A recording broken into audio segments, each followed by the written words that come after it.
Actually school वालों ने बुला लिया था मुझे, एक दो स्पीचेस। अच्छा अच्छा अच्छा अच्छा, मैंने वीडियोस देख ली हैं sir. Okay, thank you thank you. तो कल हम लोग एंट्रोपी पर रहे थे। देखिए एंट्रोपी का सिस्टम का फार्मूला ये आया जो रैंडमनेस को मेजर करता है, Q रिवर्सेबल बाई T। एक तो फार्मूला ये आया था, गौर से सुनो। और एक था S surrounding is equal to minus Q system by T। ये सराउंडिंग का हो गया। अब जेनरल फार्मूला आपको बताया गया था, general formula for ideal gas किसी भी प्रोसेस के लिए, तो वो था, इसको सॉल्व करके आएगा डेल्टा एस। क्या था? NCV lawn T2 by T1, याद है सबको? प्लस NR लॉन V2 बाई V1। अरे बोलिए ना हाँ या ना। Yes sir, yes sir. Yes, गौर से सुनिए। अब हम लोग क्या करेंगे, खुद से सोचिए, ध्यान दीजिए।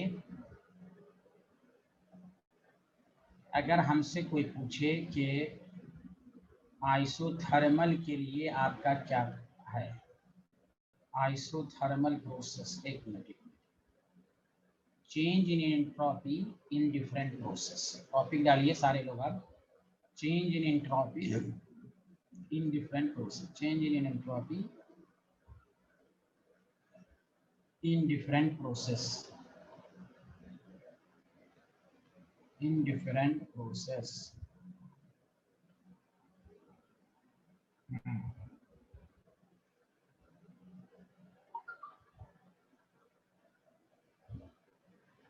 देखिए पहला है आइसोबारिक प्रोसेस, गौर से सुनिएगा, आइसोबारिक प्रोसेस। अच्छा गौर से सुनिए, अगर आपको, अच्छा एक, हाँ अभी लिखिएगा नहीं, एक याद है मैंने गैसेज स्टेट में सिखाया था, P1 V1 by T1 is equal to P2 V2 by T2, याद है आपको? Yes sir, yes sir. ठीक है ठीक है, वेरी गुड। अच्छा ये भी सिखाया था कि Cp minus Cv is equal to R। हाँ सर। हाँ तो आपको Cv is equal yes sir. हाँ Cp माइनस R लिख सकते हैं, हाँ या ना? तो Yes, आप देखिए, यस सर। इसी के नीचे जो आपने कल जो एंड किया था, इसको आप डेल्टा से एस सिस्टम ये भी लिख सकते हो, NCP सॉल्व करके देख लो। तुम V2 बाई V1 की जगह ये पूरा रख लो, देखो NCP सब कुछ वही रहेगा, T2 by T1, T2 by T1, NR। अब यहाँ पर V2 बाई V1 ना होके क्या हो जाते हैं जानते हैं, P1 बाई P2। V2 है तो P1 आएगा, जब CP होगा तो यहाँ P1 डालोगे, प्रूव करके देख सकते हो। अरे बोलो, और बाकी सब सेम रहेगा, बोलो ना, आया कि नहीं समझ में? यस सर आया यस सर सर। आया। इसको लिख लो, तुम उस वैल्यू को पुट करोगे ना तो यही सॉल्व हो गया आएगा।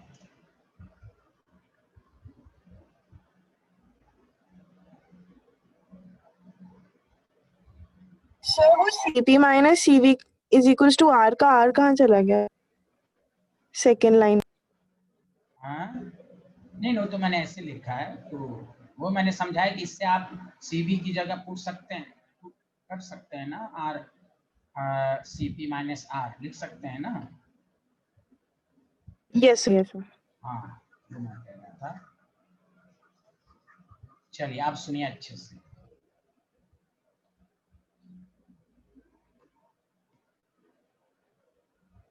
कुछ नहीं है, मैंने क्या कहा, एंट्रोपी के एक एक वेरिएशन को पढ़ लो, सारा numerical delta S system.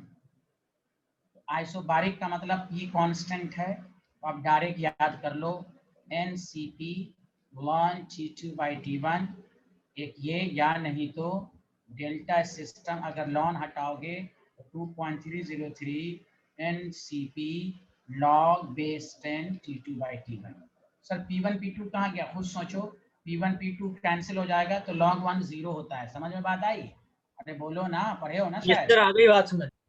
Sir I. हाँ, तो आप इसी एक फॉर्मूले को याद कर लो, सारा चीज फॉर्मूला निकल जाएगा, तुम देखो। तो ये डेल्टा सिस्टम हो गया।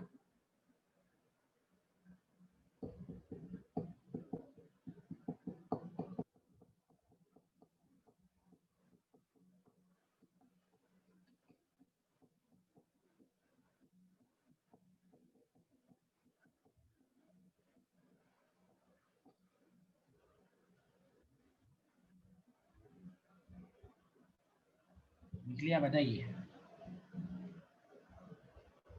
एक सेकंड।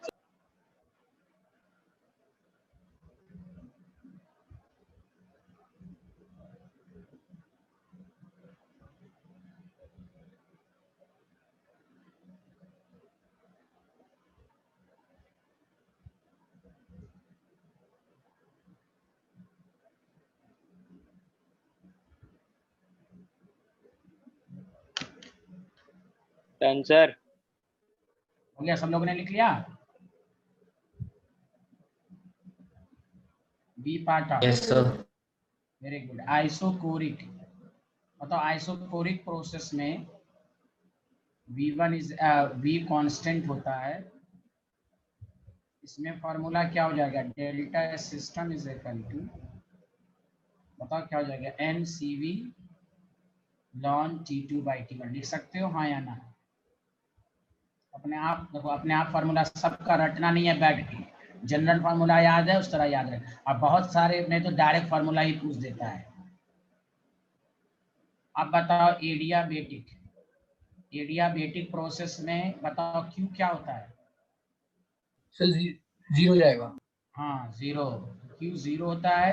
तो delta system Q reversible by T, इसलिए डेल्टा सिस्टम जीरो। बोलो आया? Yes sir. Yes sir. Good, बहुत अच्छा आदमी, आगे बढ़े। हाँ सर। हाँ देखो अपने आप निकल रहा है फॉर्मूला, देखो कितना अच्छा formula. Sorry sorry sorry for that, कोई बात नहीं साइंटिस्ट, थैंक यू।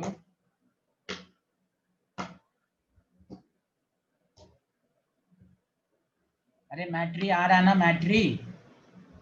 यस हाँ क्या नाम है, स्वास्थ्य भंडारी आ रहा है, क्लियर हो रहा है? Yes sir. हाँ देखिए, एक जनरल फॉर्मूला याद रखना है बस। हो गया गौरव, चलिए okay, thank you. Isothermal, isothermal process का मतलब बोलिए सारे लोग। T constant. Heat constant.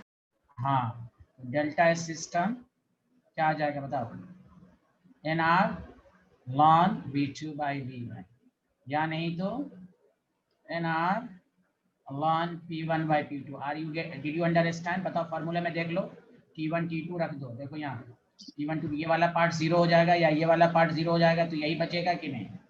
अरे बोलो। Yes sir. हाँ, तो एक चीज से देखो तुम्हें क्या क्या, अब मैं न्यूमेरिकल दे रहा हूँ। अच्छा एक चीज और पढ़ा देता हूँ, तो एक साथ न्यूमेरिकल कराऊंगा।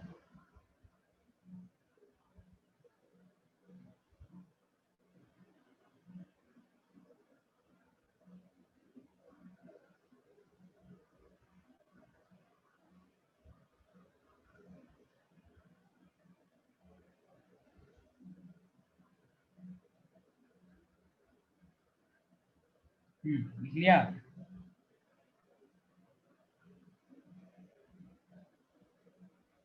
हाँ सर।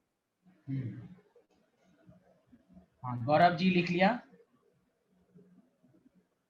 Yes sir.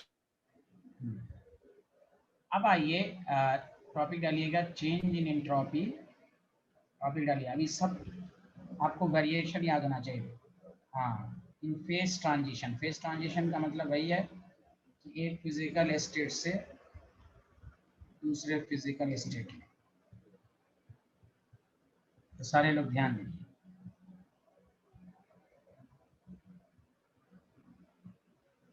जैसे पहला है एंट्रोपी ऑफ वेपोराइजेशन। देखो इसमें क्या होगा कि H2 लिक्विड है, गैस में कन्वर्ट होगा, देखो delta S system is equal to Q reversible by T. और से सुनो, अच्छा तुम जानते हो ये कांस्टेंट प्रेशर पर ये सब प्रोसेस होता है। Q reversible heat exchange at constant pressure, हम लिख सकते हैं ना डेल्टा एच वेपराइजेशन। और ये जो टी है उसी को हम बॉइलिंग पॉइंट वाला टेम्परेचर कहेंगे कि नहीं? अरे बोलो, अरे जिस पे लिक्विड बॉयल गैस में कन्वर्ट होता है उसी को बॉइलिंग पॉइंट कहते हैं ना। ये बोलो भाई। Yes, sir. Yes, sir. हाँ, तो क्यू रिवर्सिबल को डेल्टा न्यूमेरिकल में वेपराइजेशन दिया रहेगा, डायरेक्ट फार्मूला पे पुट करके निकाल लेना है। बहुत आसान सब है, ये सब मैं न्यूमेरिकल कराऊंगा।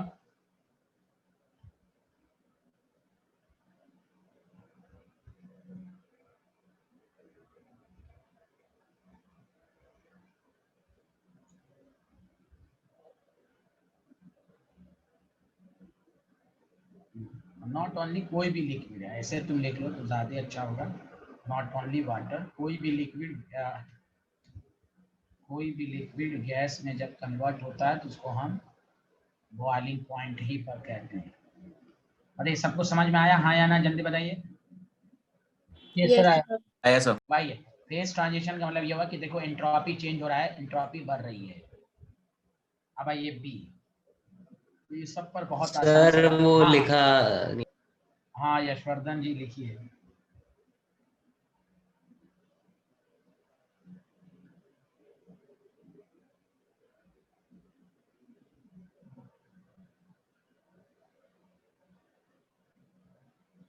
Yes sir.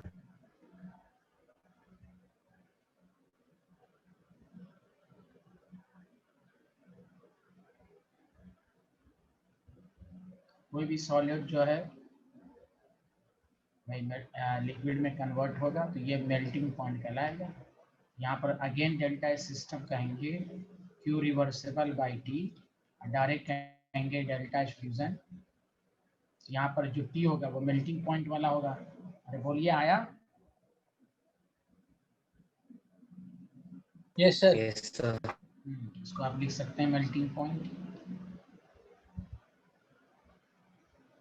चलिए अब हम आपको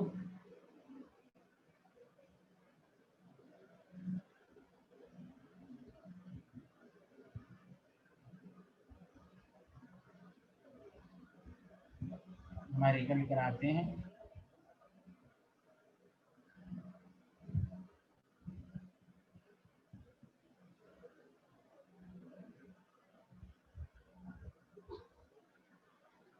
एंट्रोपी का मतलब देखो मैं दबा देता हूँ, thermodynamic quantity which measure the randomness associated with system. और मैंने आपको पढ़ा दिया कि रैंडम, इसका formula Q reversible by T होता है। और कहाँ रैंडमनेस ज़्यादा होगी कहाँ कम, वो भी मैंने आपको पढ़ा दिया। General formula Q reversible T को सॉल्व करके आता है n C v ln T two by T one plus n R ln V two by V one. अब उसको ब्रेक करके आप डिफरेंट प्रोसेस का आप निकाल सकते हैं। चलिए आगे बढ़े, बताइए।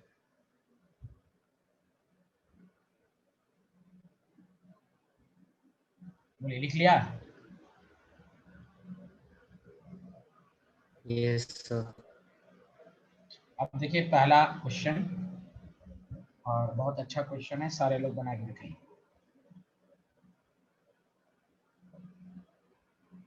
Calculate the entropy change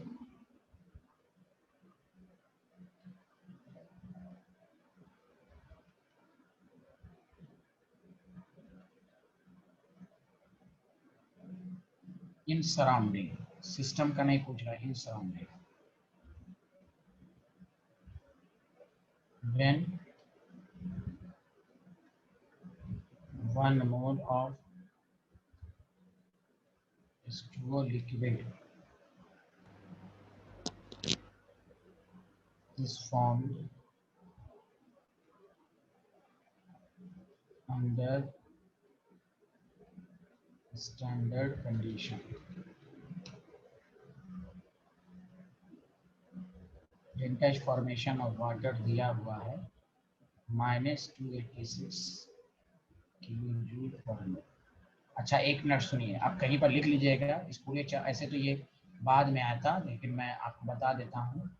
standard condition फिर मैं दिखा दूंगा आपको। यहाँ देखिए स्टैंडर्ड कंडीशन का मतलब प्रेशर 1 atm,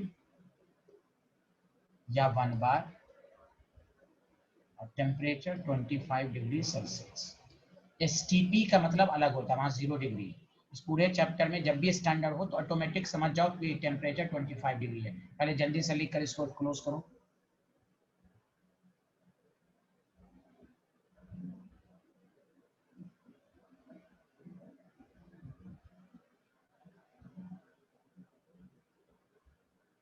लिख लिए? Yes, sir. चलिए अब ये लिख लीजिए आप। अब इसको बना के दिखाइए।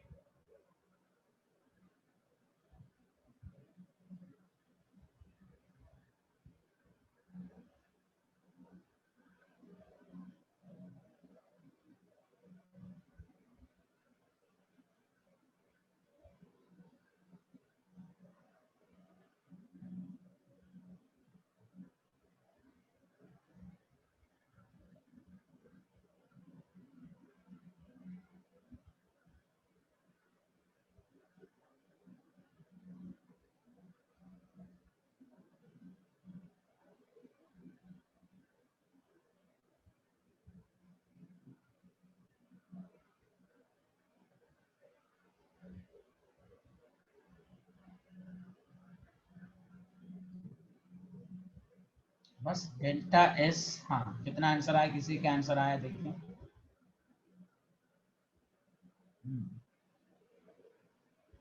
देखिए आपको मैंने बताया था ना, डेल्टा एस सराउंडिंग का क्या मतलब होता है। सारे लोग मिलकर बोलिए, minus Q system by T. Q system कौन है? ये वाटर की फॉर्मेशन, तो माइनस माइनस प्लस हो जाएगा। आप लोगों ने लिखा है हाँ या ना? यस सर लिखा है। हाँ, 286 किलो जूल ही रहने दीजिए। टेम्परेचर 298 कर लीजिए, किलो जूल में ही रहने दीजिए। और यूनिट क्या हो जाएगी? किलो जूल पर कैलोरी। बोलो आया समझ में कि नहीं आया? बताइए, कितना आसान क्वेश्चन है। और ये आपके थर्मोडायनेमिक्स के एनसीईआरटी का लास्ट, इसलिए मैंने सराउंडिंग का बताया कि एक क्वेश्चन सराउंडिंग का दिया हुआ है, ध्यान देंगे। बताइए सबको समझ में आया कि नहीं आया? जल्दी बोलिए। Yes, sir. आया सर। ओके, अभी छोटे छोटे क्वेश्चन करें आप।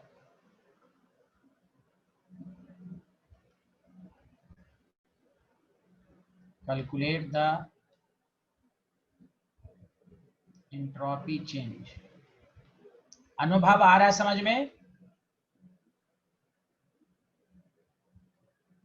अनुभव जोशी, मानस, विन शाह। यस सर, आ रहा है। हाँ, थैंक यू।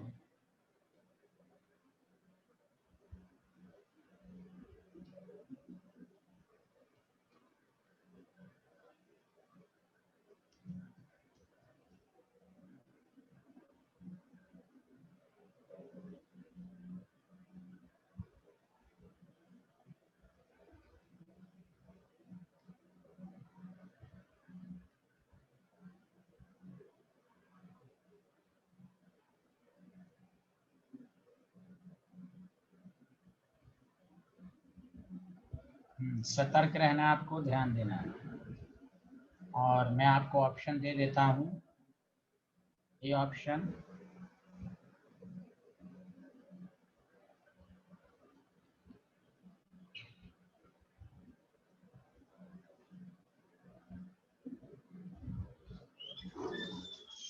अच्छा यहाँ पर लिख दीजिएगा 1 mole of liquid water, 1 mole of liquid water, liquid to vapour. और लिक्विड और एक चीज छूट गई, वाटर भी लिखिए, लिक्विड वाटर।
देखिए इसमें यहाँ देखिए 1 मोल के लिए निकालना है, यहाँ ग्राम है, तो फॉर 1 ग्राम के लिए आपको कितना वैल्यू दिया हुआ है 2.257 किलो जूल।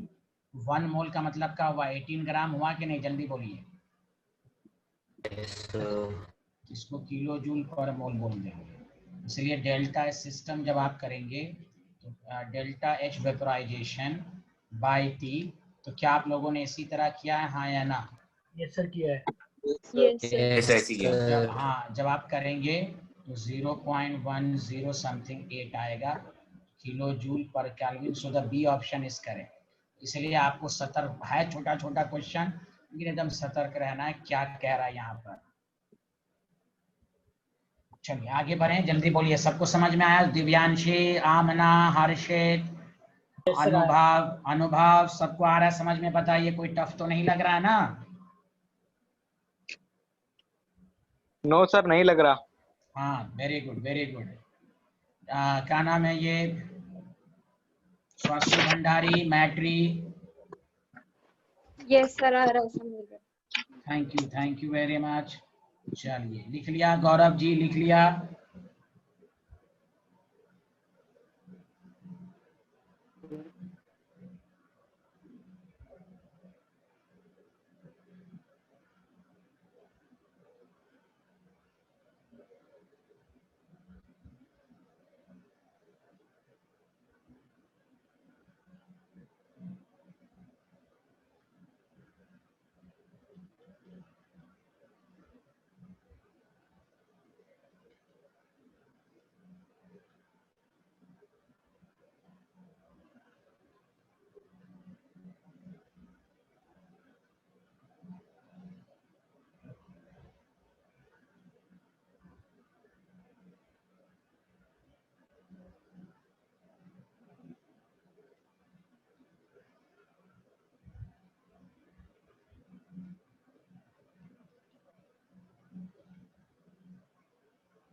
बताइए विच ऑप्शन इज सही?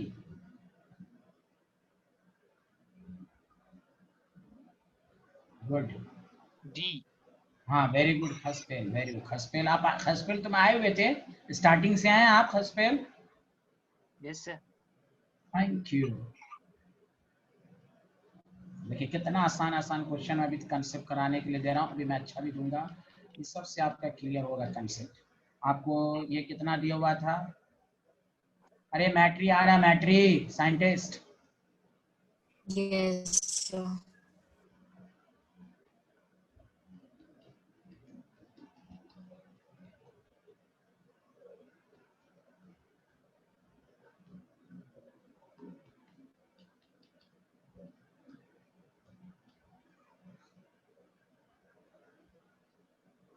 यस, बड़े छोटे छोटे क्वेश्चन क्लियर हो रहे हैं ना कंसेप्ट? बताइए हाँ या ना? Yes, थ्योरी sir, भी है। हाँ थ्योरी भी Yes. मजबूत हो रही है आपका। हाँ थर्मोडायनामिक्स में कुछ नहीं, बस फॉर्मूला देना, एंट्रोपी बोर्ड के लिहाज से डिफाइन एंट्रोपी, एंट्रोपी का साइन चेंज पूछेगा पॉजिटिव नेगेटिव, ये हो गया, एकदम सीक्वेंस में पढ़ना है। एंट्रोपी का मैथमेटिकल डिफिनेशन उसको पढ़ लीजिए बस, और छोटे छोटे क्वेश्चन कीजिए, अपने आप सारा फॉर्मूला याद हो जाएगा, कोई रटने की जरूरत नहीं, वो प्रैक्टिस पर डिपेंड करता है। समझा? चलिए लिखिए तो नेक्स्ट। गौरव, गौरव आ रहा है ना गौरव समझ में? हाँ सर। हाँ ठीक। Calculate the change in entropy.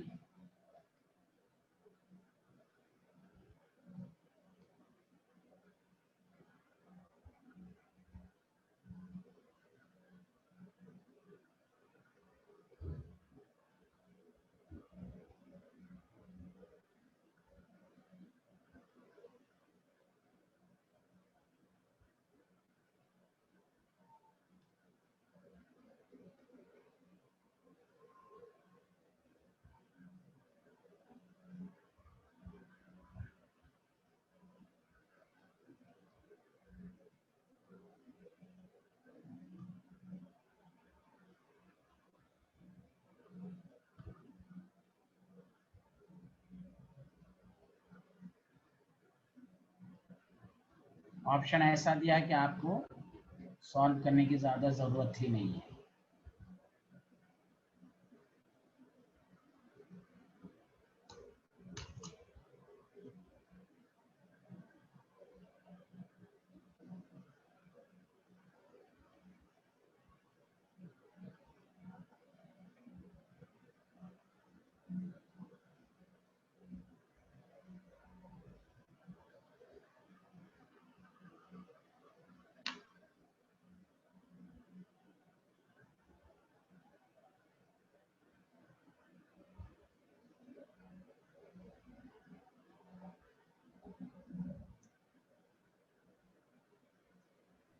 Sir B option. ये ऑप्शन, ओके थैंक यू। और किसी का आंसर आया? Yes, sir. B option. Thank you। क्या गया? कैसे आया? और सिंपल है, हमने कहा कि आपको इसी तरह बस याद रखना है। भाई आइसोथर्मल है तो सर ने पढ़ाया था, आइसोथर्मल में T1 T2 सेम, NR लॉन V2 by V1। N कितना है? 1 मोल है, 2 मोल है, 2R लॉन 100 by 10। कितना आसान है, 2R लॉन 10। हाँ अगर ये नहीं देता तो आप, अगर किसी R लॉन के फॉर्म में देता, अगर उस डाटा के फॉर्म में देता है तो आप इस तरह करते हैं, into R lawn log V2 by। समझा? लेकिन यहाँ पर ऐसा दिया हुआ है कि आपको आना चाहिए। अभी आगे बढ़ें, सबको समझ में आ गया? सबको आया? अनुभव सब लोग बोलो मिलके, Abdul. Yes, sir. Yes sir. हाँ, तो छोटे छोटे क्वेश्चन से आपका कंसेप्ट क्लियर होगा। अब एक कंसेप्चुअल क्वेश्चन दे रहा हूँ, ध्यान ग्राफिकल, ये और थ्योरी को मजबूत करेगा आपको।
बीच में 2 लाइन का गैप दे के लिखिए।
चलिए इस ग्राफ से थ्योरी देखिए, मैं आपको बताता हूँ क्या थ्योरी आपको अच्छे से आएगा, बताइए। उसके बाद एक न्यूमेरिकल और करेंगे, फिर गिब्स फ्री एनर्जी।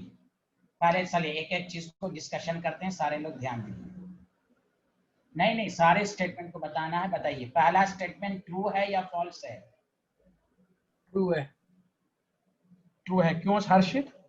सर, क्योंकि ये एक स्टेट फंक्शन है। Thank you. एक्स से देखिए, एक्स से जेड है ये, दिस इज करेक्ट आंसर। देखो एक्स से जेड है, ये एक्स से वाई जाए या वाई से जेड जाए, तो ये देखो ट्रू है, ट्रू, बिकॉज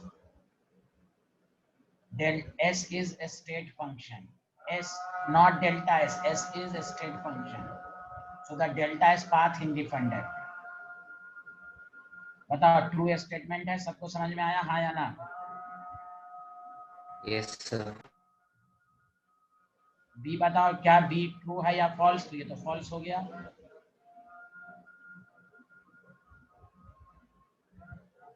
एक्स से वाई, वाई से जेड जीरो तो हो नहीं सकता। अरे बोलिए ना, चूंकि हाँ सर। डेल्टा एस, हाँ वाई से जेड जीरो नहीं है, वाई से जेड जा रहा है, तो प्रेशर घट रहा है, प्रेशर घट रहा है तो वॉल्यूम बढ़ रहा है। हाँ प्रेशर घट रहा है तो हाँ, क्या प्रेशर घट ही रहा है ना, फिर एंट्रोपी क्या होगी, बढ़ेगी, इसलिए जीरो नहीं है, तो बी जो है वो फॉल्स है। सच सच बताइए, ए और बी सबको समझ में आया या नहीं आया?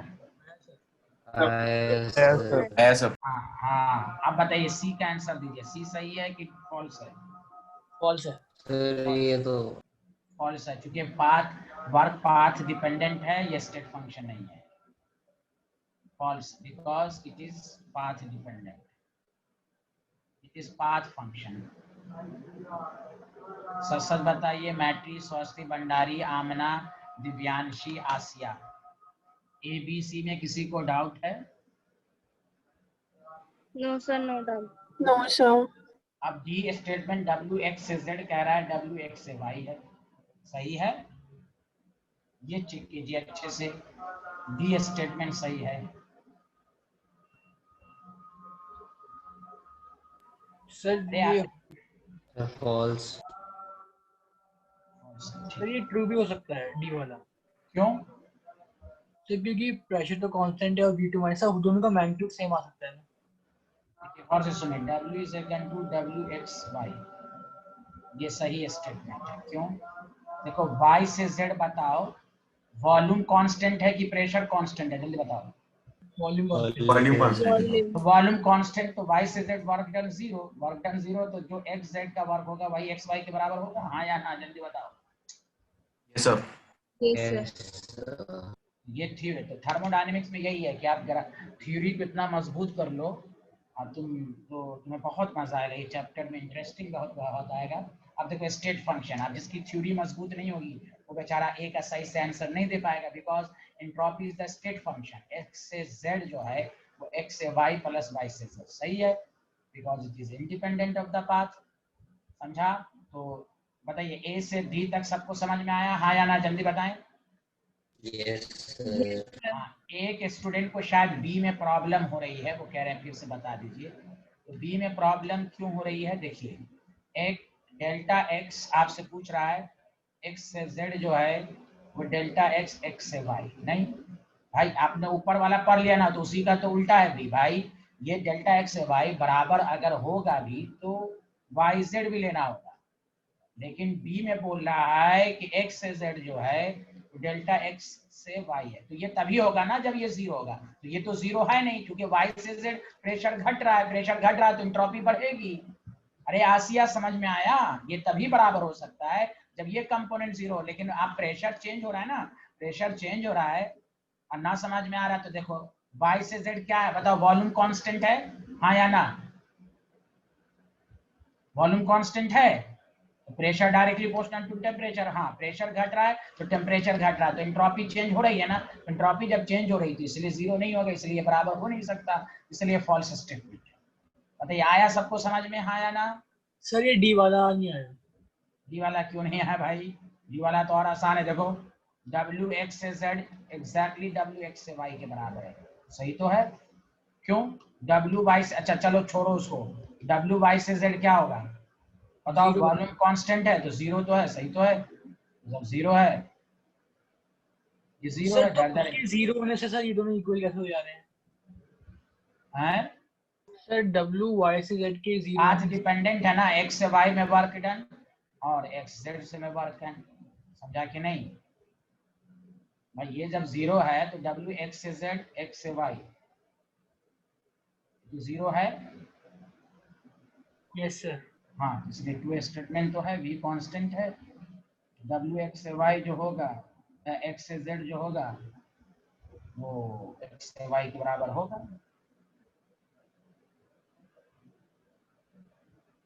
अभी भी नहीं आया? No sir. क्यों नहीं आया? सर आपने बोला कि सी वाली स्टेटमेंट फॉल्स है। अच्छा एक मिनट, अच्छा चलो ऐसे कर देते हैं इसको। हाँ, क्वेश्चन जो है, एक मिनट सुनो, क्वेश्चन की लैंग्वेज को चेंज करो। डी वाला स्टेटमेंट को ऐसे लिखो, x से y से z ऐसे लिखो, should be equal to x से y। अब बताओ, हाँ वो स्टेटमेंट सही था, अब देखो लिखो सही से। अब बताओ ट्रू स्टेटमेंट है या नहीं, जल्दी बोलो। अब तो ट्रू है। यस क्यों? सर ट्रू हाँ है क्योंकि w y सर, से z क्योंकि z जीरो है।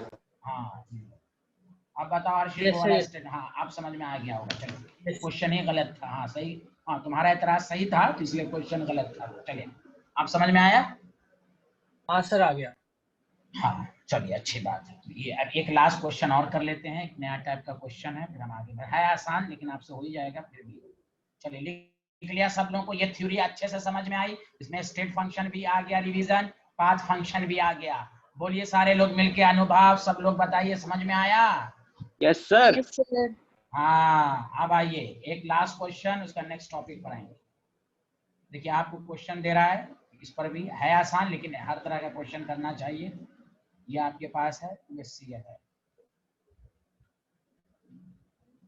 आपको कह रहा है एंट्रोपी ऑफ H2 आपको कह रहा है 133 जूल पर केल्विन। एंट्रोपी ऑफ Cl2 कह रहा है 236 जूल पर केल्विन। HCl कह रहा है 186 जूल पर kelvin. Calculate delta S reaction. 1 minute का टाइम है, आराम से बना के देखें।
हाँ आंसर बना? Yes sir. Yes sir. Good. तो देखिए इसमें कुछ नहीं करना है, कल आपको बताया था ना एंट्रोपी जो है, आपको कल बताया था कि delta S is sum of the entropy of the product minus sum of the entropy of the reactant. याद है ये लाइन? Yes, sir. कितना आसान क्वेश्चन सब आता है, तो हम लोग बस थोड़ा सा सीरियस होके पढ़ लें हर दिन, बहुत आसान लगेगा आपको। Sum of entropy of product minus sum of entropy of reactant. देखिए drop your product 2 into this 186 का 2 से मल्टीप्लाइड किया था, हाँ या ना, जल्दी बोलिए। Yes, sir. Yes, sir. और माइनस आपके पास हो गया 133 प्लस 236, सॉल्व कर लेंगे। सॉल्व कर लिया होगा आप लोगों ने। Yes, sir.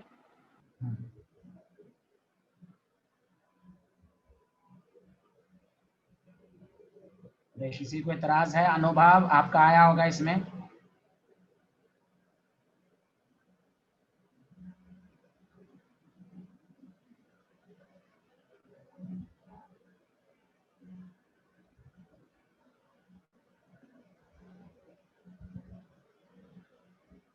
चलिए अब हम आगे बढ़ते हैं। अब एक थ्योरी पढ़ेंगे और सर हाँ सर, जो आपने ये इंडिविजुअल सब्सटेंसेस की जो एंट्रोपी थी सर, वो जूल पर मोल केल्विन यूनिट होगी ना? नहीं नहीं, जूल नहीं है, हो सकती भी है, लेकिन यहाँ जूल केल्विन में दिया हुआ है, तो जूल केल्विन, चूंकि देखिए क्यू की को हम क्या जूल में लिखते हैं, जूल पर मोल भी लिखते हैं, समझा? और जूल पर ओके, ओके, केल्विन सर। में वो डिपेंड करेगा क्या दिया, अगर होगा तो उसमें फॉर्म में लिख दीजिएगा। ठीक है सर। हाँ चलिए अब आइए नेक्स्ट टॉपिक समझिए। देखिए अब एक वर्ड है और से सुनिए, स्पॉन्टेनियस प्रोसेस। अब थोड़ा सा थ्योरी है, कल तक थर्मोडायनेमिक्स वाला पार्ट खत्म हो जाएगा, फिर thermochemistry, enthalpy of formation, neutralisation, ये सब पढ़ेंगे, वो सब तो जल्दी जल्दी हो जाएगा। असल कंसेप्ट ये है। तो देखिए स्पॉन्टेनियस प्रोसेस, सारे लोग और से सुनिए। स्पॉन्टेनियस प्रोसेस का दूसरा नाम है फिजिबल प्रोसेस। बहुत आएगा केमिस्ट्री में, ऑर्गेनिक में भी आएगा, 12th तक आएगा ये topic. What is the spontaneity, what is the spontaneous process. तो वो प्रोसेस जो अपने आप, पहले कॉमन लैंग्वेज में समझ, जो वो प्रोसेस जो अपने आप को, तो जितना भी भगवान या अल्लाह की तरफ से जो भी ऑल नेचुरल प्रोसेस जो हैं वो स्पॉन्टेनियस है।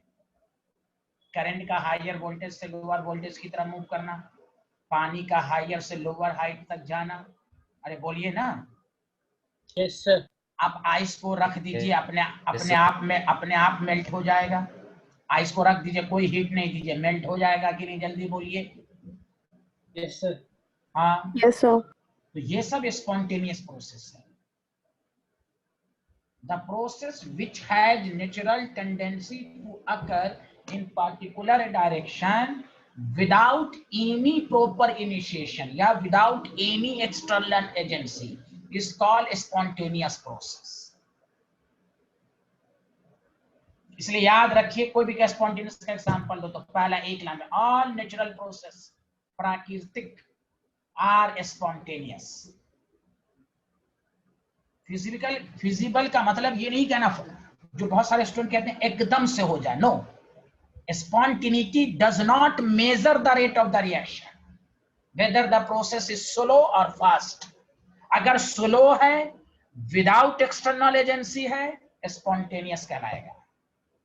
प्रोसेस फास्ट है, विदाउट एक्सटर्नल एजेंसी है, स्पॉन्टेनियस कहलाएगा। Spontaneity does not measure the rate of reaction. Did you understand? Yes sir. Yes, sir. हाँ, वेरी गुड। तो स्पॉन्टेनियस, इसका ये मतलब नहीं कि जो with the help of external agency होती है वो एग्जिस्ट नहीं करती है, वो एग्जिस्ट करती है। स्पॉन्टेनिटी का मतलब ही यही हुआ जो अपने आप हो, या अपने आप का मतलब ये भी है, एक मतलब मैं समझा देता हूँ, कहीं कहीं पर ये भी लिखा रहता है कि मान लीजिए प्रोसेस आप थोड़ा सा प्रॉपर इनिशिएशन दे दिया और बीच में कहीं पर भी एक्सटर्नल एजेंसी की जरूरत नहीं हुई, तो वो भी स्पॉन्टेनियस होगा।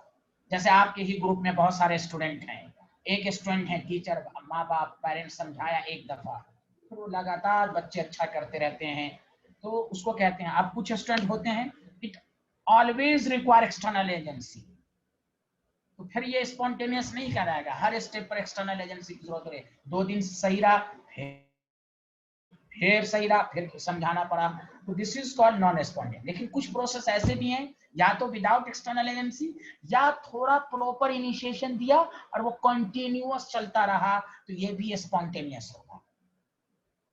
समझा। और मैं वही एक मिसाल आपको है कि ये रेट को मेजर नहीं करता, चाहे आप खरगोश की चाल से चलें या कछुए की चाल से चलें, विदाउट एक्सटर्नल एजेंसी है, स्पॉन्टेनियस होगा। बताइए आप, मैं जो उम्मीद है कि आपको समझ में आया होगा। Yes, बोल sir. ही नहीं रहे हैं।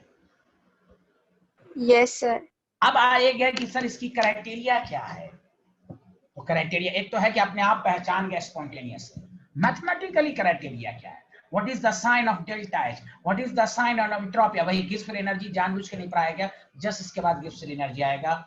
ओवरऑल स्पॉन्टेनिटी का क्राइटेरिया डेल्टा जी बताता है, डेल्टा एच बताता है, but it is not sole criteria. केवल एंड केवल हम डेल्टा एच और एस से हम आंसर नहीं दे सकते। समझा। एक तो है कि कौन डेली लाइफ में जो एग्जांपल है नेचुरल प्रोसेस, लेकिन केमिस्ट्री में रिएक्शन को लिखा हुआ है, हम कैसे समझेंगे ये स्पॉन्टेनियस है, कैसे समझेंगे नॉन स्पॉन्टेनियस है, उसके लिए क्राइटेरिया होता है। तो पहले तो डिफिनेशन लिखें, the process which has natural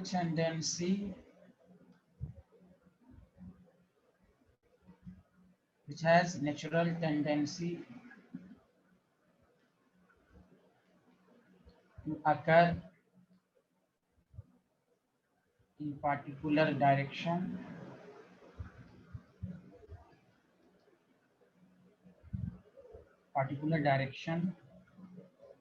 without proper initiation या without external agency।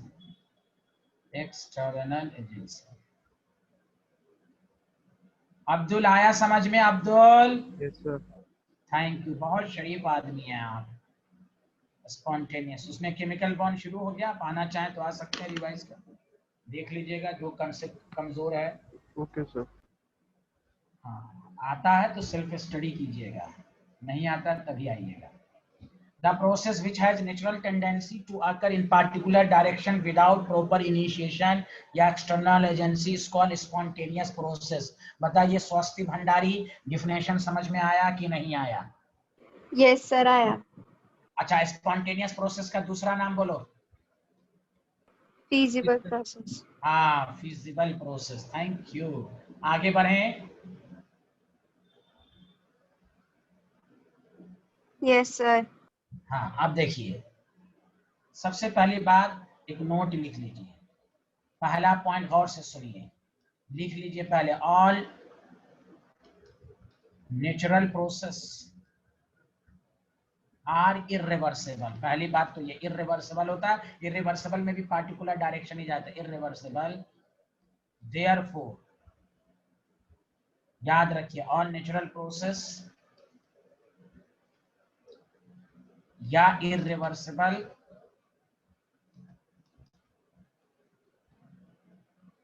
Are spontaneous. पहले तो ये रिजल्ट याद रखिए, आर स्पॉन्टेनियस।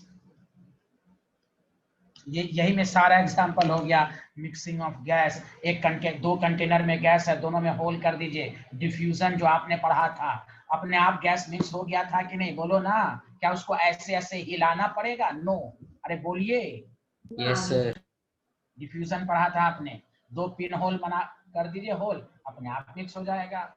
समझा। तो ये सब आपके पास है स्पॉन्टेनियस, इसलिए इसमें कोई खास एग्जांपल लिखना नहीं है, नेचुरल प्रोसेस कह दिया है, क्या आप सारी बातें समझ गए होंगे। चलिए आगे बढ़े। हाँ या ना, जल्दी बताइए। Yes sir. Yes, sir. तो कोई भी पूछे इरिवर्सिबल प्रोसेस स्पॉन्टेनियस है, कहिए हाँ है। नेचुरल प्रोसेस स्पॉन्टेनियस है, कहिए हाँ। जो भी प्राकृतिक भगवान अल्लाह ने दिया है वो सब सब सब स्पॉन्टेनियस है। अब देखिए सारे लोग गौर से सुनिए, टॉपिक डालिएगा, criteria for the spontaneity, criteria for the spontaneity.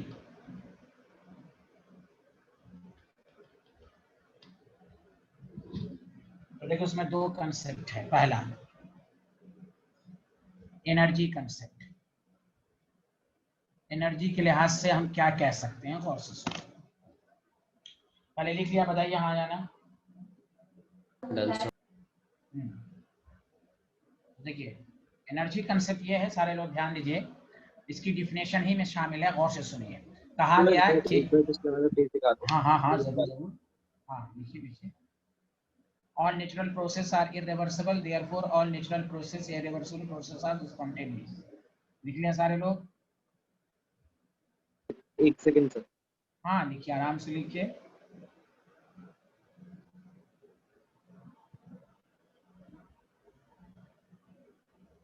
Sir एक डाउट भी था, हाँ पूछिए ना, पूछिए। जैसे हम कहते हैं ना नेचुरल प्रोसेसेस सारे रिलेटेड होते हैं, जैसे कि हवा हवा ने घास उड़ा दी तो क्या कहते हैं सॉइल इरोजन हुआ और नई सॉइल बनी। सर वो एक तरीके की इनिशिएशन नहीं हुई? हाँ इनिशिएशन हुआ ना, हम तो अभी कहा कि कुछ प्रोसेस ऐसे जिसमें प्रॉपर इनिशिएशन की जरूरत होगी और वो लगातार चलती रहेगी तो वो भी स्पॉन्टेनियस होगा। मेरी बात समझने की कोशिश, एक तो है या तो नेचुरल टेंडेंसी है विदाउट एक्सटर्नल, कहीं कहीं पे तो थोड़ा सा इनिशिएशन दिया और फिर बीच में किसी एक्सटर्नल एजेंसी की जरूरत नहीं हुई तो वो भी स्पॉन्टेनियस होगा। लेकिन आप प्रॉपर इनिशिएशन दिया फिर रुक गया, फिर दिया फिर रुक गया, तो ये नॉन, लगातार अगर इनिशिएशन की जरूरत पड़ेगी तो वो नॉन स्पॉन्टेनियस होगा। Okay sir, okay. है ना, वही मैंने आपको बताया था अभी, शायद ध्यान नहीं दिया हो।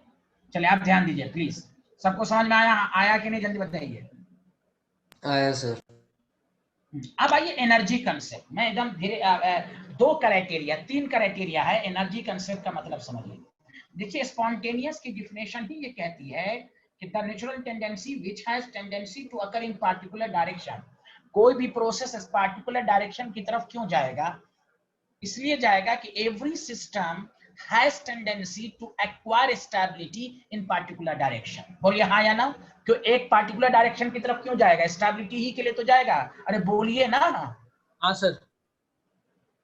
तो स्टेबिलिटी के लिए एनर्जी घटती है कि बढ़ती है?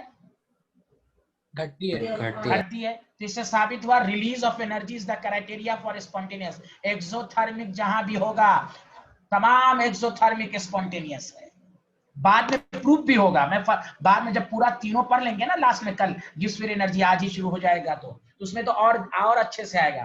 लेकिन पहले समझिए, पहले थ्योरी के लिहाज से और इंट्रो, हाँ तो याद रखना है कि एक्सोथर्मिक अगर लिखा हुआ है तो समझ जाइए स्पॉन्टेनियस है। लेकिन अगर कोई पूछे स्टेटमेंट में कि exothermic is the sole criteria for spontaneous, no, is the criteria but not sole criteria.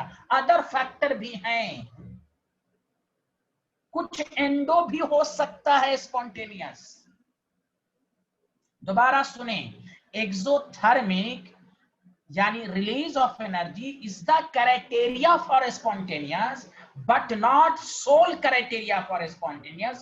It means some endothermic process which proceeds without external agency is also spontaneous. जैसे इसकी पहली मिसाल समझा कि नहीं कि कुछ एंडो भी हो सकता है। हाँ, कोई क्या एंडो स्पॉन्टेनियस है? नो।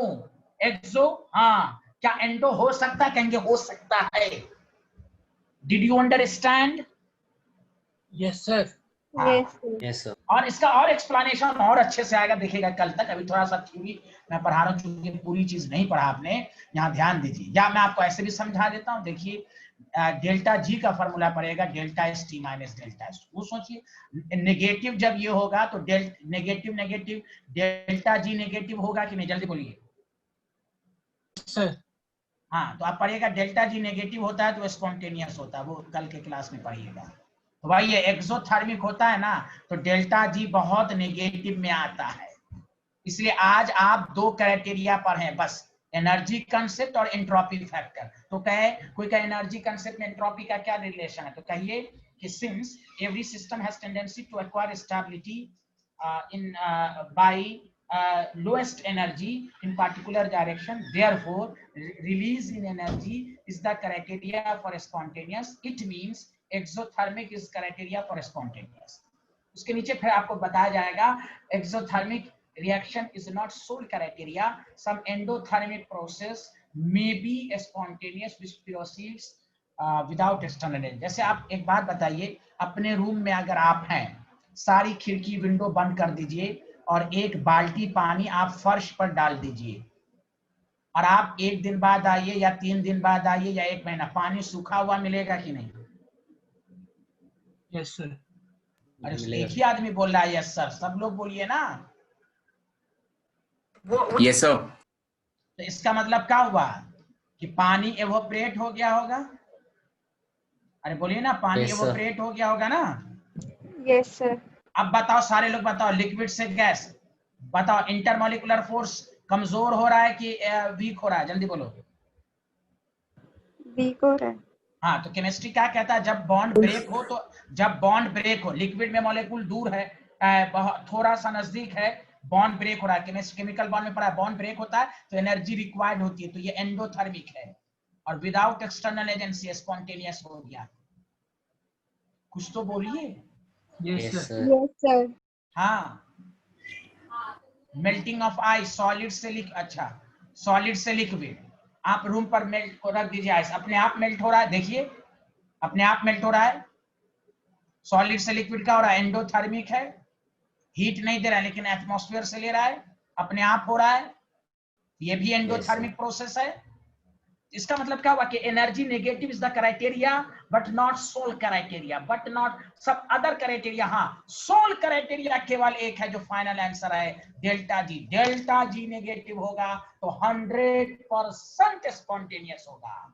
डेल्टा जी ही ओवरऑल रिजल्ट है। कोई बोल ही नहीं रहा भाई, आ रहा है ना समझ में? Yes, sir. आ रहा है सर। हाँ, चलिए अब मैं लिखाता हूँ, जल्दी जल्दी लिखिए आप।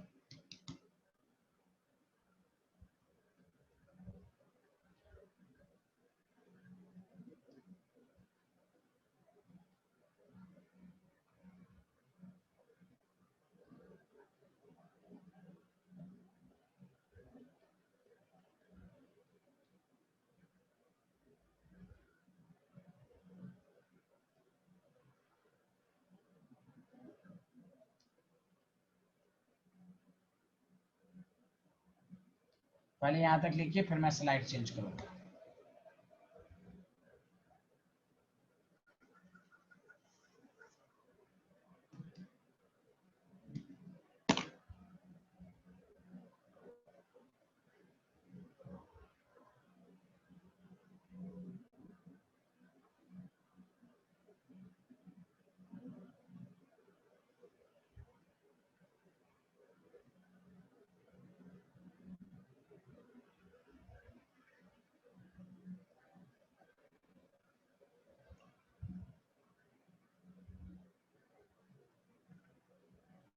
हाँ, आप लोग लिख लिया होगा तो बताइएगा।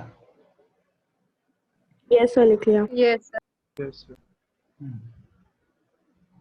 इसमें लिखिए, therefore डेल्टा एच नेगेटिव मतलब exothermic is the criteria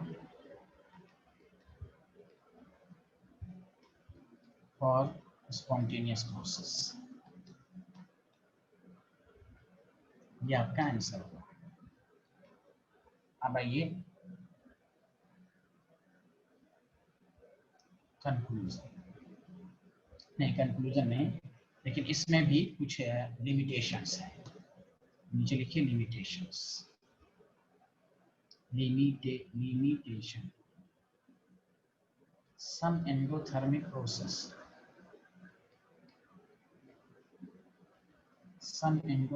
process which proceeds without external agency is also spontaneous process।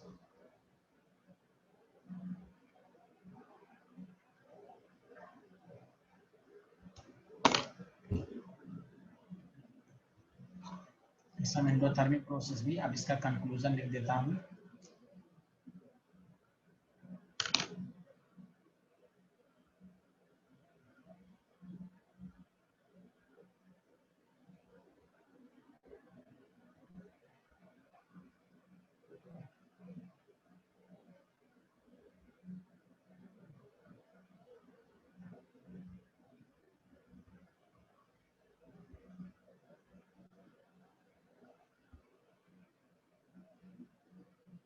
हाँ लिख लिया, बताइएगा, तब मैं स्लाइड चेंज करूंगा।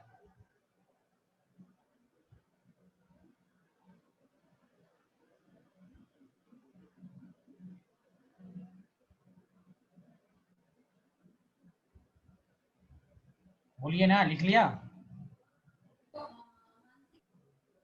डन। इससे कंक्लूजन ये हुआ, डेल्टा इज नेगेटिव, मतलब एक्सो, लिखना शुरू कीजिए, is the criteria for spontaneous, but it is not sole criteria, but it is not sole criteria। जैसे मैंने एक एंडोथर्मिक का एग्जांपल लिख लीजिएगा, evaporation of water,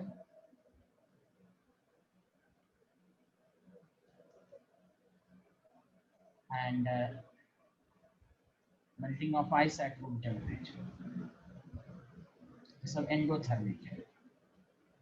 इसलिए क्राइटेरिया तो है, लेकिन इसमें कुछ लिमिटेशन है, तो फिर आगे बढ़ाया गया। बताइए, आया सबको समझ में, हाँ या ना?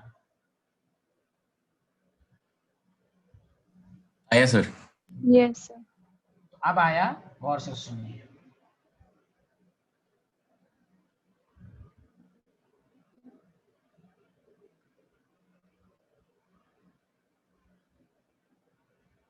हाँ बताइए, सब लोग लिख लिया था? गौरव, सब, मैथिली, सब लोग लिख लिया था?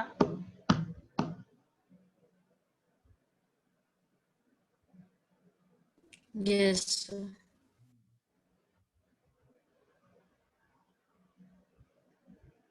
अब देखिए, फैक्टर आइए, एंट्रोपी फैक्टर।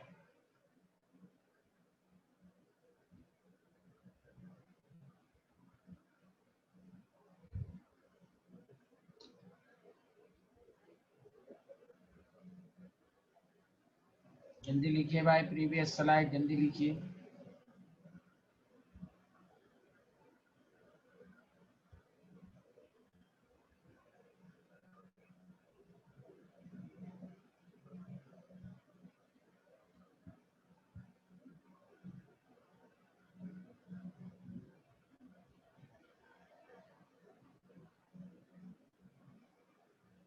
लिख लिया? आसिया,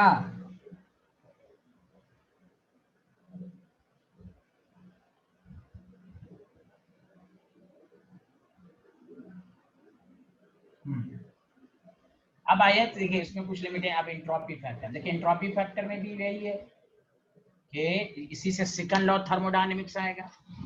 सेकंड लॉ थर्मोडायनेमिक्स ही कहता है the total entropy of the universe increases. देखिए गौर से सुनिएगा अच्छे से, कि आप ध्यान दीजिएगा कि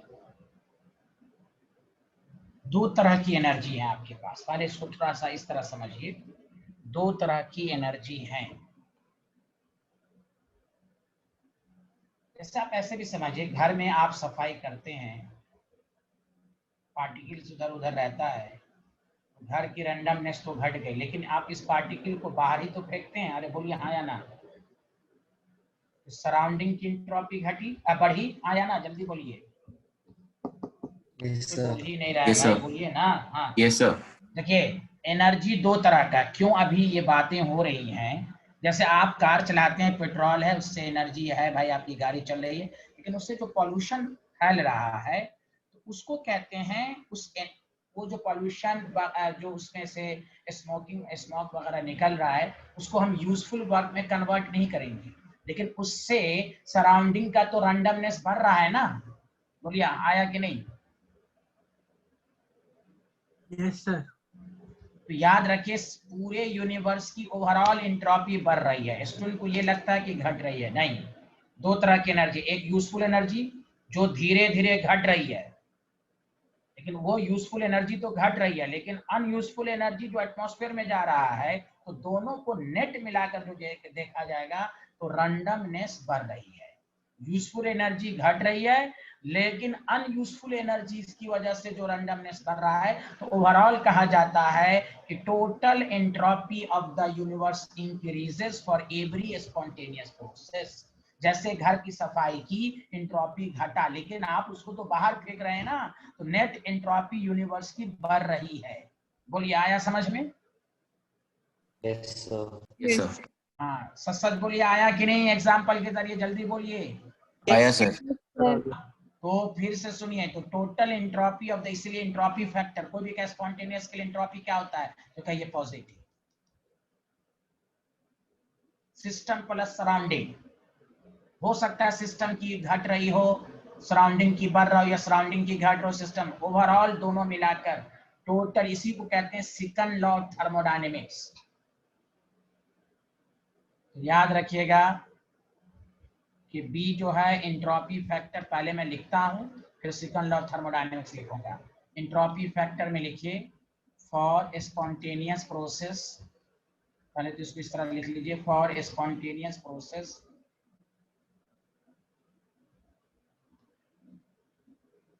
एंट्रोपी ऑफ द सिस्टम, पहले यहाँ सिस्टम की बात की गई थी, लेकिन बाद में आने सिस्टम की बात नहीं की गई। सिस्टम की एंट्रोपी घट भी सकती है।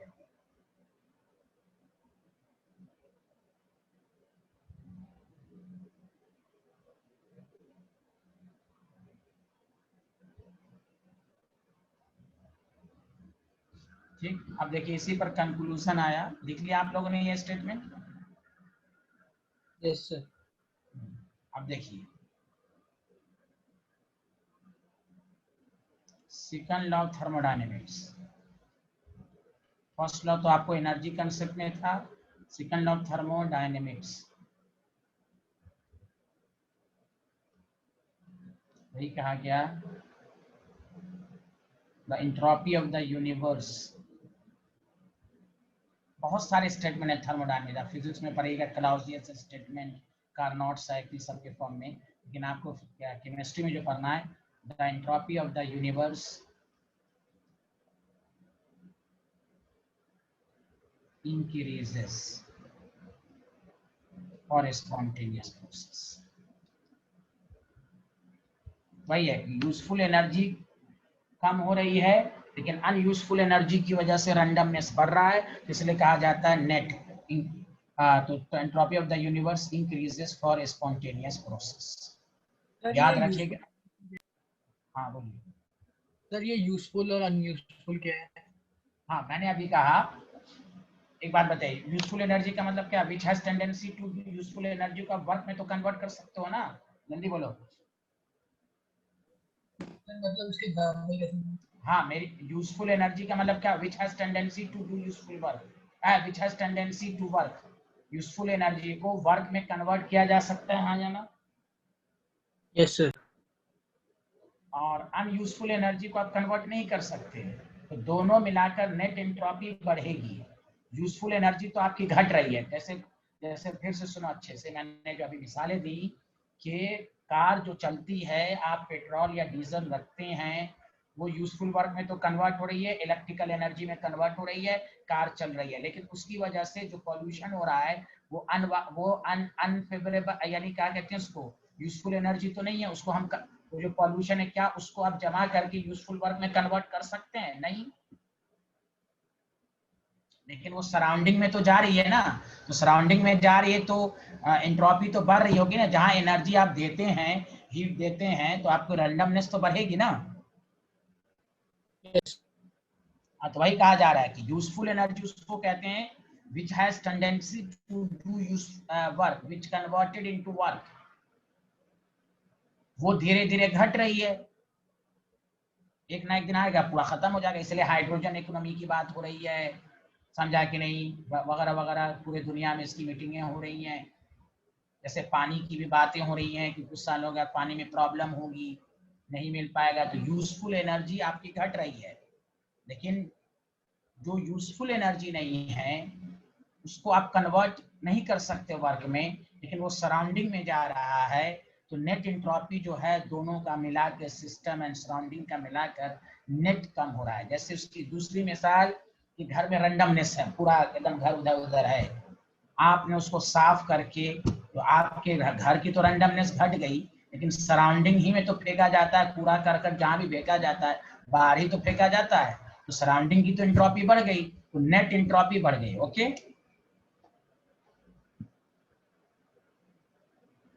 Yes sir. बोलिए ना। हाँ, तो वही कहा जा रहा है, the entropy of the universe increases for spontaneous process. तो delta S total greater than 0, delta S system plus delta S surrounding greater than 0।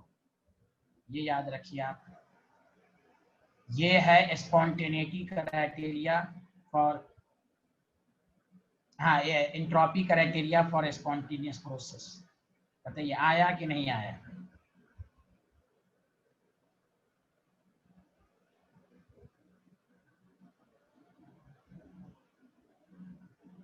Yes, sir. बताइए ओवरऑल डेल्टा एच नेगेटिव, बताइए तो कौन सा प्रोसेस होगा, जल्दी बताइए। स्पॉन्टेनियस। हाँ, वेरी गुड। हाँ, डेल्टा एच पॉजिटिव, तो क्या बोलिएगा? Spontaneous. Okay, Yes, sir. Yes, sir. First law of thermodynamics, energy can neither be created not destroyed, it can be transfer from one form to another form. वही तो, one form to another form में जाएगा तो एक useful energy में convert होगा, और उससे जो एनर्जी निकलेगी अनयूजफुल एनर्जी है, तो total entropy of the universe increases. समझा? हाँ, अब ये भी लिख सकते हैं इसके नीचे एक, अच्छा तुमसे अगर कोई पूछे कि या ये भी अब कंक्लूजन में मैं लिख देता हूँ, दिस इज वेरी इंपॉर्टेंट, लिखो कंक्लूजन। कंक्लूजन ये हुआ कि इर्रिवर्सिबल प्रोसेस, जब भी इर्रिवर्सिबल हो, तो क्या आपको मालूम है इर्रिवर्सिबल हो, ये भी कहा जाता है इर्रिवर्सिबल प्रोसेस में एंट्रोपी बढ़ती है, क्योंकि स्पॉन्टेनियस का मतलब ये इर्रिवर्सिबल, तो डेल्टा एस टोटल पॉजिटिव। लेकिन रिवर्सिबल में बोलो, क्या बोलोगे? सेम रहेगी। सेम रहेगी, मतलब कांस्टेंट रहेगी, तो डेल्टा एस क्या हो जाएगा? 0। 0। हाँ, कांस्टेंट रिमेन्स कांस्टेंट, मतलब ये हुआ कि फॉर रिवर्सिबल प्रोसेस के लिए remains constant, entropy for the universe remains constant. और ये तुम लिख सकते हो, this is very important, for reversible process entropy change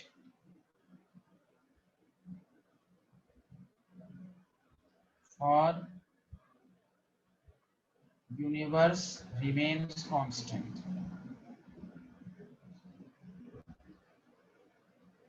ठीक है, तो इर्रिवर्सिबल प्रोसेस उसी को स्पॉन्टेनियस कहते हैं, तो पॉजिटिव होगी। रिवर्सिबल में डेल्टा एस जो होगा वो 0 हो जाएगा। बोलिए यूनिवर्स का, बताइए यहाँ तक समझ में आ गया? Yes, अब आइए, sir. That the reason. अब आया कि गौर से सुने, अब आया ओवरऑल क्राइटेरिया।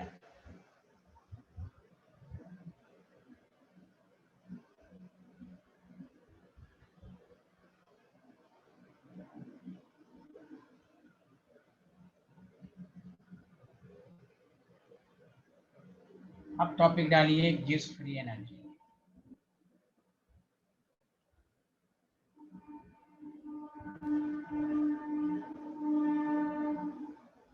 नाम इसका रिसेंटली नाम है गिव्स फंक्शन।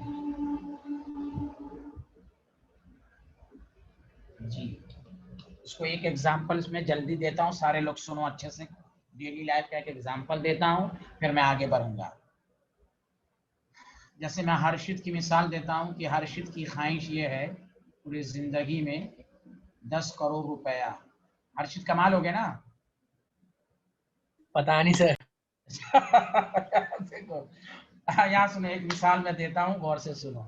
10 करोड़ रुपया है, ये समझो कि टोटल अपना है, तो उसमें ख्वाहिश होती है कि भाई 10 करोड़ में, ये टोटल है, ध्यान दो अच्छे से प्लीज, कि भाई 2 करोड़ उन्होंने दान दिया सोसाइटी के लिए, और ऑब्वियसली लेफ्ट पार्टी के हैं तो ऑब्वियसली बहुत ही गरीब सोशल वर्क के लिए उन्होंने दिया, तो दिस इज कॉल्ड। और बाकी 8 करोड़, बताओ 10 करोड़ में कितना अमाउंट यूजफुल वर्क में कन्वर्ट हुआ? जल्दी बोलो। 2 करोड़, अरे बोलो ना। Yes, हाँ, sir. Yes, sir. इसी को गिव्स फ्री एनर्जी कहते हैं। गिव्स फंक्शन इसी को कहते हैं Okay, that portion of energy is stored in a system which has tendency to do useful work, या which has tendency या which is converted to useful work. जैस उसी को कहते हैं gives function gives free energy. बोलो आया या नहीं आया? आया सर। आया हाँ, सर। अब देखो ये 2 को कैसे लिखोगे? 10 - 8 होके आया तभी तो 2 आया। अरे बोलो, तो फॉर्मूला बन गया G। 2 को G कहेंगे। 10 क्या? Total energy H।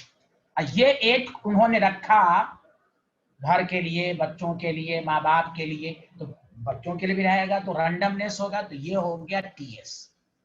G हो गया 2, 10 हो गया टोटल एनर्जी, 8 हो गया अपने घर बार के लिए रैंडमनेस, उधर उधर भागने के लिए। तो ये इसीलिए G का फॉर्मूला होता है H - TS। अब इसमें H भी है, एंट्रोपी भी, इसलिए स्पॉन्टेनियस का फाइनल आंसर जो देगा वो G देगा। दोनों का साइन मिलकर ओवरऑल क्राइटेरिया देगा। बोलो आया? Yes sir. Yes, sir. हाँ, तो नीचे लिखे इट इज डिफाइंड एज, जिस फंक्शन के नीचे it is defined as that portion of energy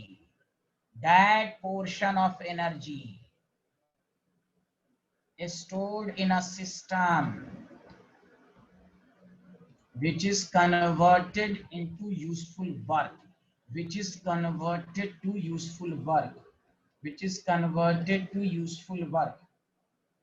जैसे आप बैटरी है, कार में बैटरी जो चलती है, केमिकल एनर्जी बैटरी बनाने में केमिकल रिएक्शन है, उसमें यूजफुल वर्क में कन्वर्ट हो गया।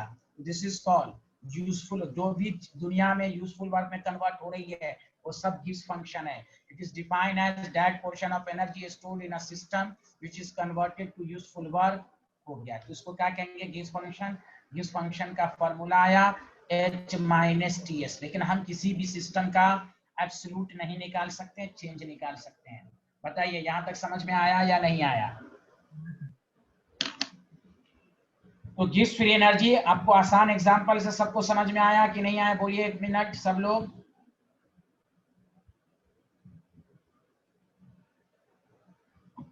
कुछ तो बोलिए।